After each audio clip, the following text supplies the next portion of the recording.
Thank you. Thank you. It is a great honor to be with you because in this room and on the screen from Ashraf 3 and on the screen from the streets of Tehran and in the presence of your great elected leader, Mariam Rajavi, I see the future of a free Iran. But it will require a great deal of work. And I'm here because I'm ready to work with you to achieve that end, to achieve change in Iran, a democratic future for that country, but a country in which there is justice, in which those who have committed these crimes will face the victims and survivors and be held to account. We meet today at a time when the Iranian judiciary, this regime's judiciary, is committing a torrent of executions. In 2023, 850 people were hanged. In 2024, it was almost 1,000. In this seventh month of 2025, the number has reached 700. And if that rate continues, it'll be a new record in this decade. But of course, we all fear that that number could accelerate. But we're not talking here about numbers. We're speaking of individuals. I saw earlier today here in pictures that people held in their hands and outside the hall, the photos of Behrouz Hassani and Mahdi Hassani, who were executed, hanged, just this Sunday morning. And all of these hundreds that have been hanged and executed during these last 2 years, they were fathers and mothers, sisters and brothers, sons and daughters. I'm here today, and I think all of us are here today to say that those victims are not forgotten. And to say to the survivors, so many in this room, that you're not alone, that we're with you, and that the day of justice will arrive.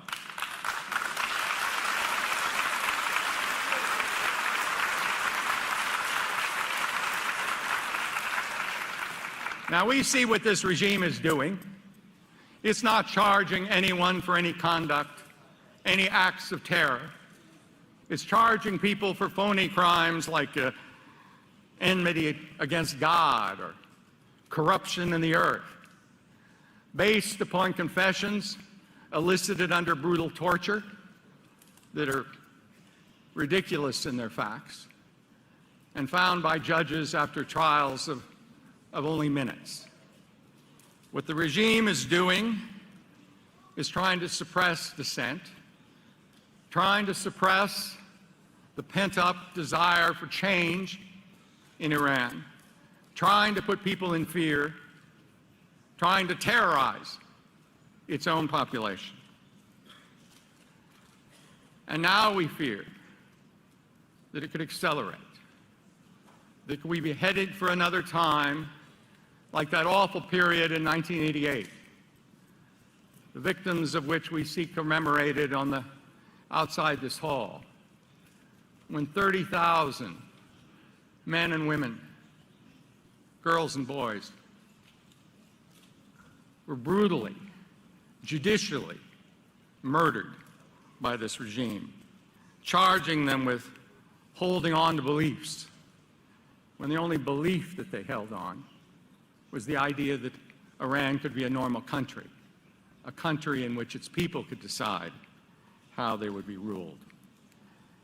Now we're hearing from the Fars news agency, the news arm of the Islamic Revolutionary Guard Corps, in an editorial 2 weeks ago, that those death sentences, those death commissions, were a successful historical experience.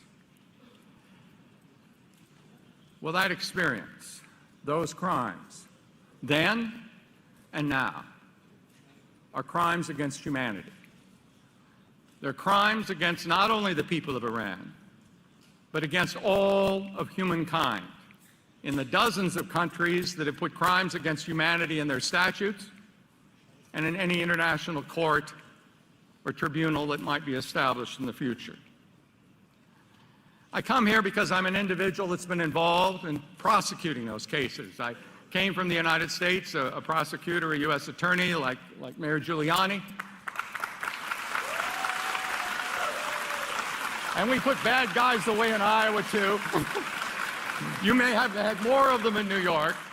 I do remember your visit to my office in '97 when I was U.S. attorney. But I left there in 2001 and went to the Rwanda Tribunal to prosecute those responsible for the murder of 800,000 men, women, and children in a period of only 100 days.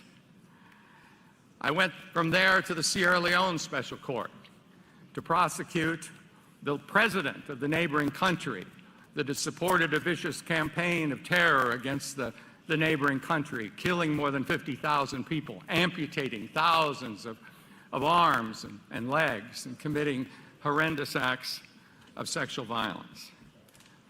We were able to succeed in those courts because of a commitment, because of the resources, because we were able to marshal the support of the international community to support what we were doing. It's not easy, but it can be done in the case of Iran as well.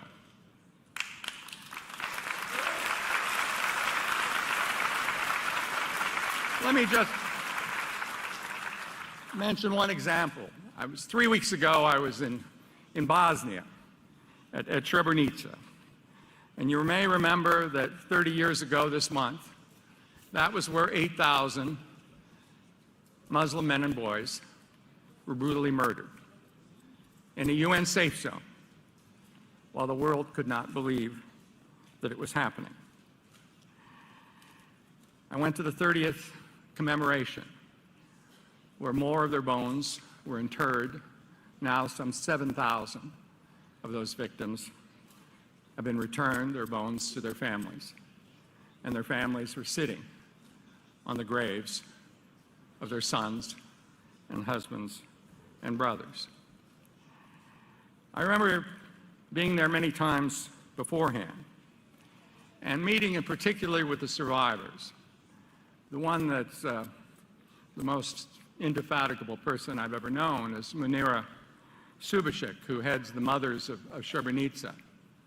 She lost her husband, she lost her sons, she lost 22 members of her extended family, and began an international campaign to find and to identify their remains and to hold the perpetrators to justice. It's a challenging job, a challenging thing that she took on. And I recall visiting her many times over the years, where she saw some progress being made. She saw the world had finally begun to recognize what happened there. But she was constantly worried that the commitment would flag, that there wouldn't be the resources, there wouldn't be the effort to bring the perpetrators to justice. But it happened. It happened. Not by magic, not because there was a UN Security Council resolution establishing a court, not because there were judges fit with robes in The Hague that issued arrest warrants. That alone wouldn't accomplish it. Indeed, the crimes at Srebrenica occurred when that tribunal was already sitting in The Hague. It took action to build the irrefutable evidence, to authorize peacekeepers to make arrests rather than to wave the perpetrators through the checkpoints. It took action in my own Congress to put rewards of up to $5 million on the heads of each of the perpetrators, to deny the countries who harbored them the benefits of being part of the international community. No end of sanctions, no aid, no access to freer markets. And most importantly, it meant not trading away justice. Now, there was a peace agreement that ended the war in Bosnia, signed at Dayton in the United States. But justice was not swept under the carpet. The Hague Tribunal in the end charged 161. And at the time that I saw Manera for the 15th anniversary, 15 years ago, in July of 2010, there were still 6 of those fugitives left, including the military commander that had ordered and organized the killing of those 8,000, Ratko Mladic. And I said, we will not rest until we get all of them. And by 11 months later, the jail door had slammed behind all 161.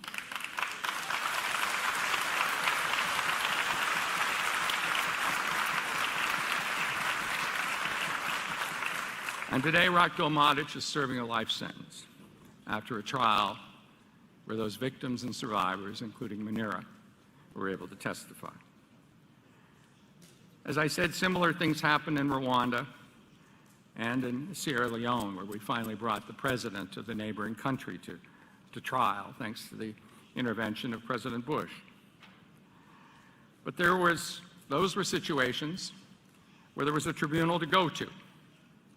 But even where there is no tribunal, justice is now possible.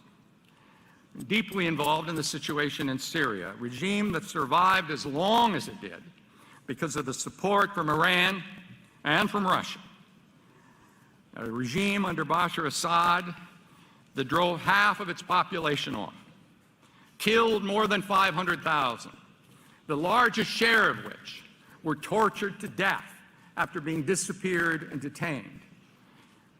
130,000 are still missing, with their families in Damascus and Aleppo and Homs and elsewhere, not knowing yet whether their sons and their daughters, their husbands, their brothers or sisters are in the some 257 mass graves that have been identified. But even while those crimes were committed, the international community put enormous resources into the effort to document the crimes. Not just UN commissions and rapporteurs, but funds for civil society, for Syrians outside the country and inside the country to document the crimes. One organization that I now head brought out 1.5 million pages of regime documents that contain the signature of Assad himself. And it was possible with those documents to take them to courts in Germany and Sweden and France, now in the United States, and hold those perpetrators to account. And there was even a warrant for Assad himself for the use of chemical weapons against his own people. And now, not by some intervention from foreign powers, Syrians have overthrown that government. And the prospect for justice, a more complete truth-telling, and a more complete justice is possible in Syria. Why is it so important? Why is it so important? Obviously, we all, and Syrians certainly, dreamed of political change, of a day that they never thought would arrive, when they'd be in control of their own fate. Isn't that enough? No, it's not enough. Those victims and their survivors are entitled, as a matter of international human rights, to know the truth of what happened, and to have their case investigated, and to have their perpetrators held to account. And it's also important for people elsewhere, in other parts of the world, where similar dictatorial regimes may try to do the same thing, to hold on to power, to hold on to the wealth and control that it provides them. It sends a message to each of you that you will never have a day's rest in this life. But there will come a day, there can come a day, when you will be arrested, when the jail door will close behind you, and you will have to face the victims and survivors of the crimes that were committed.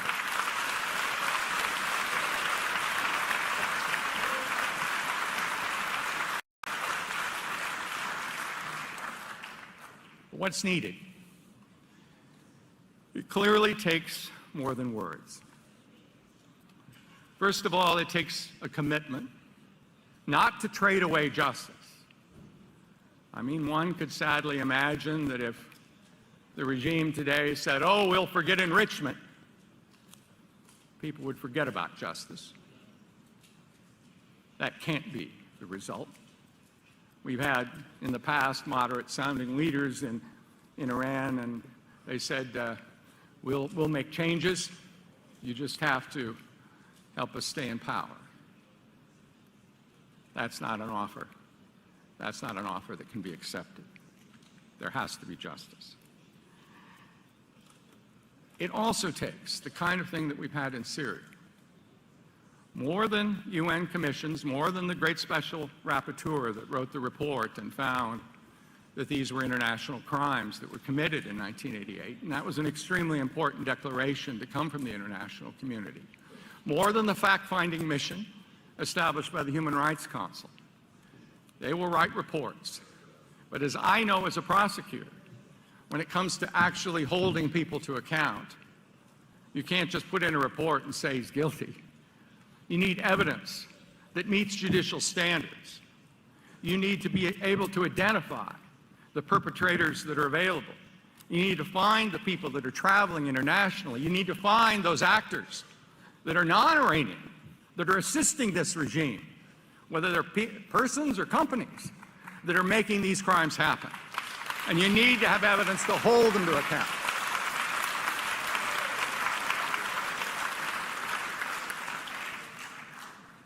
So let me say here that we need is a campaign that you've waged for political change, but a campaign for justice, to bring this to the highest level on the agenda of the international community, to insist on the effort for justice, for the development of evidence, for the pursuit of the perpetrators, for cooperation between countries so that one is found in a country that doesn't have jurisdiction or capacity, he'll be extradited to another. That kind of commitment is essential. And the signaling of that commitment is essential to preventing the crimes of 1988 from being committed again in this decade.